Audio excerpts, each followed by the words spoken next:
Michael, before the season, we ranked our best contemporary quarterbacks. We know Brady is the greatest of all time, but we ranked our best contemporary quarterbacks. I say Brady is still the best quarterback in the NFL.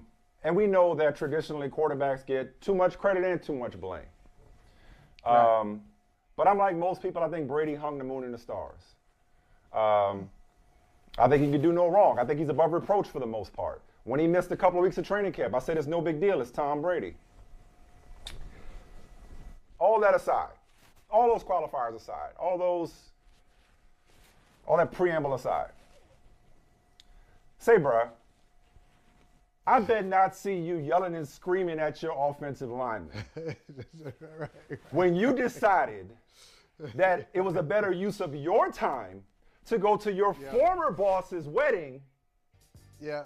You don't even work for the Patriots anymore. The guy who works for Bob Kraft, Bill Belichick, said, I had too much to do. Congratulations, I had too much to do.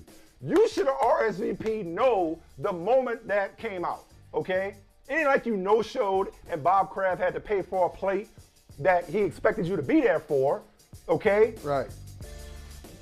If I'm one of them offensive linemen, I'm like, dude, get the F out of my face. Where were you when we needed you on Saturday? And respectfully, Coach Bowles, okay, he missed a team walkthrough. He didn't miss anything. Well, maybe they missed him. Maybe they missed him. You could be the greatest of all time and something still not be a good look. Let me say that again. That's right. You could be the greatest of all time and something still not be a good look. Yeah. This was a bad look from Tom Brady. I know he ain't going to say nothing about it on Let's Go or nothing worth a damn on Let's Go. But if Tom Brady were talking about somebody else, matter of fact, if this is a teammate to Tom Brady's, if this is a teammate to Tom Brady's that said, you know what, man, I really got to hit this wedding this weekend. I'm going to miss walkthrough. Look, man, I made every excuse in the book for Tom Brady. I get we're in uncharted, unprecedented territory. I get he's the first 45-year-old in the NFL playing at this level. Okay, and I get, trust me, and I like to think in certain situations I'm one of them, Michael. You make exceptions for exceptional people. I get all of that. But, bruh, if you wanted to socialize with Bob Kraft, retire. All those other dudes in them pictures was all retired. You could have been one of them. But instead, you wanted to come back. So was every check at the line of scrimmage perfect on your part? Was every throw perfect on your part? Did you do everything right? You're the greatest, but were you perfect? To be yelling and screaming at them, you could have covered that Saturday morning, whatever it was. So I had a serious issue with the optics involved with Tom Brady attending Robert Kraft's wedding when your team is not functioning at an optimal level. All right, well, before we get Am I making too big a deal of this? Am I making too big a deal of this? Maybe. Okay. Maybe. But before we get there, I count on you to keep me in check. I count on you to keep me in check. All right. Did you see the feed item on it? Did you see my feed item on it? Let me see. Tom Brady. Let me see. Come on now. You got to see the feed item. You got to see the feed item because you would understand. Lately, Tom Brady is Superfly TNT. He's a Guns of the Navarone. In fact, what am I doing on Brain DC Tell? That's right. I should be in the front. Every time my fingers touch Brain. I'm Superfly TNT. Oh, you finna blow? Well, I'm a mushroom cloud laying. yeah, absolutely. And he was. He out here laying mushrooms. And if I'm his offensive line, I'm like, I respect you, but don't put me in this position. Don't put me in this position. Hey, look, man, Tom Brady's good at this kind of stuff. Tom Brady's good at this. And I'm just saying, in general, I'm not really feeling that. I'm not really feeling like the Tom Brady, because he's done this multiple times. In multiple places. You know, he did it in New England. He sent poor Joey Galloway. He turned Joey Galloway's hair gray, sent him to a broadcasting career by dressing him down in the preseason by saying, is it that hard? Is it that hard? Why can't you understand the offense? You don't get it. And that was it. That was the last we saw of Joey Galloway, formerly a fast man, now sitting in the studio talking about not even pro football, talking about college football. That Joey Galloway, he did it to his Patriots teammates his last year in New England, where he came back kind of like your mom or your dad when they're mad and it's like a quiet seething. Like they come in, you know they're mad. They don't just go off. they come in and they had that kind of like a half smile, but they ain't nothing funny. And then they just lose it. He did one of those on his Patriots teammates in 2019. And then it's this yesterday. And Dan Marino used to do that too, just like yelling at the receivers, like, run the right route, and you're supposed to be doing that. There's a time and a place for that, and sometimes quarterbacks have to do that, especially the mild-mannered ones. Yeah. Every now and then, they got to let the offensive lineman know that I'm going to tell you this. I know you got my back and I got yours, but sometimes we just got to get it straight. But Tom Brady does this a little bit too much. He does it too much lately. But I'm not really disturbed that he wasn't there. It has nothing to do with it. It has nothing to do with his red zone struggles. It has nothing to do with the Buccaneers losing to the Steelers yesterday. I don't buy it. And everybody in that picture is not retired. Devin McCourty was there. Matthew Slater was there. They played in the game. Okay, fine. Guess who they still play for? Guess who they still play for? Yeah, the Patriots. Okay, now we're going. Okay, now that's where it's borderline. I know Robert Kraft meant a lot and means a lot to Tom Brady's career. Right. It's like a second father to him. Hey, here it is. You didn't even know it was a wedding. You know the inside story is he didn't announce he was getting married. It wasn't a wedding invitation. It was, hey, come to our football kickoff. That's what it was billed as. Hey, come to this event with Ed Sheeran and Elton John and Meek Mill. It was come to this. And then once they got there, then they found out that it was a wedding. So it's even worse than you said, Mike. Well, it's not like, oh, I got to make Robert Kraft's wedding. No, you had to go to some special event for Robert Kraft. You had no idea that it was going to be a wedding unless he tipped you off, which he didn't. So let me say this. Let me say this though. I feel the need to offer this. If Brady had missed Saturday and it had been classified as personal, maybe we would have assumed that it was something with his immediate family. Obviously, that's been front page news. Or that's right. Maybe we would have never known, and it might not have been a big deal that he missed practice for personal reasons. People miss practice for personal reasons all the time. Secondly, the second father of Robert Kraft, getting up there in age, and he may outlive both of us, Mike. He may outlive all of us. Getting up there in 81. Age. Maybe it's like, hey, I feel like I need to be there for Robert. I need to see Robert. I don't know how many more times I'm going to get a chance to be around Robert. So I want to allow for those types of things. But having said all of that, you're right. Maybe that's not why they lost to Pittsburgh.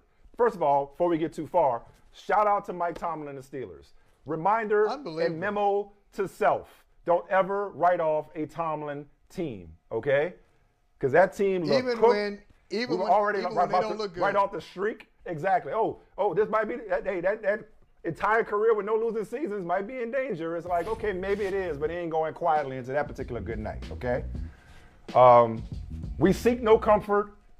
We seek, what is it? We seek no accommodation. Something, I don't know what it is. That's it. We seek meager accommodations. No I don't know what it is. Yeah. Whatever it is. So it might just be about Mike Tomlin. So, but all those things aside, it's just like, dude, Tom Brady didn't make his legend taking practice off. That's all I'm saying. And then going and ripping his offensive line a new one, which he does that all the time, and we give him passes for it, if not celebrate him for it. It's just like, hey man, like leadership, and he's maybe the greatest leader in NFL history, okay? But leadership is leading from the front. It is not asking somebody else to do something that you would not do, okay? Well, he's not doing that. It just doesn't sit well. I don't think he was doing that yesterday. It doesn't sit well with me. Whatever he was saying, I don't know what he was saying. Maybe he was saying, hey, my bad for not showing up. I'm going to be there. I don't know what he was saying, okay? I'm not a lip reader either. Who knows? What I'm saying is you're asking for more. Whatever he was saying was probably him asking for more or better from his teammates. Can he say, in all sincerity, that he gave the most or his best by taking off to be at whatever Robert Kraft was having? Well, preparation is his calling card. I know, but it's interesting that you take this position for this game. For me. Because of all people. No, I'm not even going there. That's just too easy. That's too easy. I thought you meant the guy that does Brother from Another once a week. I thought That's what I mean. I said, that's too easy. That's just too easy. That's too easy. I can't do that. I mean, this is like... pot me kettle. So... Pot me kettle. So hey, Mike, easy. don't lose your thought. Don't lose your thought. Gary, don't lose your thought. Gary, I was talking to Gary about maybe like coming on Friday for reasons I won't disclose. And I was like, oh, actually, no, I'm coming back from Arizona. I ain't going to be able to make that. I was Nah, man, I can't make it. Okay. Hey, you going to tell Gary you coming on Friday. I could have told Gary he ain't going to be here. Hey, Gary, he ain't coming on Friday. Don't you sit there waiting by the window. Hey, Mike, for Mike way to hold it down. To take you to the, way to hold it down. To take you to the amusement way to hold park. it down. He coming? Here he come. He ain't coming, kid.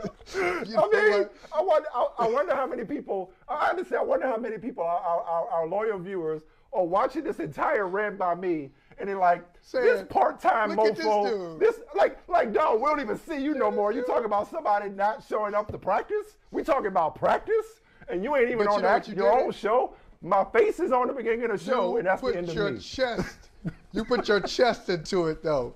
That's what makes you a pro. There was no, you know what?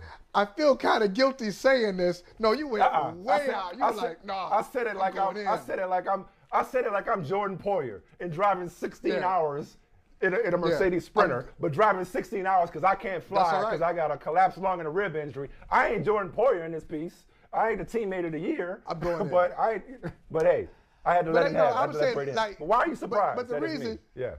Because you didn't have a problem, and I think the biggest thing with Tom Brady, it's not missing a Saturday. The biggest thing with Tom Brady is he missed.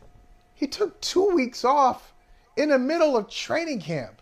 See, that blows my mind. That's the biggest thing. He will not do anything. There's nothing he can do this season, not missing a Wednesday, not missing a Thursday, Saturday, whatever it is, missing a team meeting. There's nothing bigger than that. Yeah. You think so? You're building your team building at that point. You're getting ready for the season. I would rank week 6. That's number 1 for me. When you're already struggling, I'd rank that ahead of, what are you doing Saturday? Monotonous training camp practice. I feel like in training camp, they're not playing any games yet. And in both family situations, Kraft might as well be family. And obviously, his wife and kids. That one, I knew then, without him even saying it, without the New York Post reporting it, like, that's the missus calling him home. But, all right. But I'll say this. I'll stop throwing bricks. I'll stop throwing bricks from my glass house. You say this, and then we're going to go back to the ring. I'll say one more time. Yeah, go ahead. I'll say one thing. Yeah. And those, you talk about the loyal viewers and loyal listeners, y'all do know that Mike Smith was like that close to being the valedictorian of his high school. He was like that close. He's right there, whisper away. So this is what Saturday was. Saturday for you is right. You and Tom Brady are the same here. This is where you get to be in the same sentence with Tom Brady. You and Tom Brady are the same. It's going over the test. The teacher goes over the test one more time before y'all take it. But students like you, be like, wait a minute, we already went over this. We already went over this. I got it. Mike, I said this earlier. No, that's why I said maybe you didn't catch it. Maybe he didn't miss anything, but maybe they missed him. Maybe whatever reason he needed to be there for everybody else. Y'all stop. All right. No. Okay. All right. Okay. And not just the valedictorian, but those who were paying attention. Those who were paying attention then, the test review is just a confirmation of what you already know. I remember Teddy Bruschi saying one time about his fellow linebackers when he was playing with the Patriots. He said, all those guys with me, all those guys knew the call before I said it. They just like to hear me say it anyway. They just like to hear me say it. It was just like kind of our thing. We already, they knew it. They saw the same thing I did, but they just like to hear me say it. And that's really what I guess Saturday was. They all know it. They should. And maybe it's just a formality of being there. I think he picked the right day to be absent. I think more credit should go to, you started to do it. The Steelers. More credit should go to the Steelers, who had a humiliating loss and Mitchell Trubisky last week. They were 14-point dogs in Buffalo, and they didn't come close. 9.5. 9.5 yesterday, right? 9.5. Oh, I wasn't going to touch it. You and your my bet stick. 9.5 yesterday. I wasn't touching it. No, listen. I mean, you're right. Hats off to the Pittsburgh Steelers. I had the Buccaneers winning a Super Bowl preseason. When Brady's hoisting another Lombardi, this whole rant of mine will be forgotten. But look, check it out. That's not happening. Okay, but check this out, though. But with the time we got left, because I know we got Charles coming up pretty soon, Patriots historian and still member of the Boston media, who's right there embedded in New England. Is history not quite exact? I mean, Mac Jones, first-round pick, but not a $100 million quarterback. Not the other adopted son of Bob Kraft, the way Drew Bledsoe was. But is history on the verge of repeating itself with Bailey Zappi, not Wally Pipping Mac Jones, but Tom Bradying Mac Jones? Hey, thanks for watching Brother from Another on YouTube. Make sure you hit subscribe before you leave, and be sure to watch us 3 to 5 p.m. Eastern Time on Peacock. Appreciate you.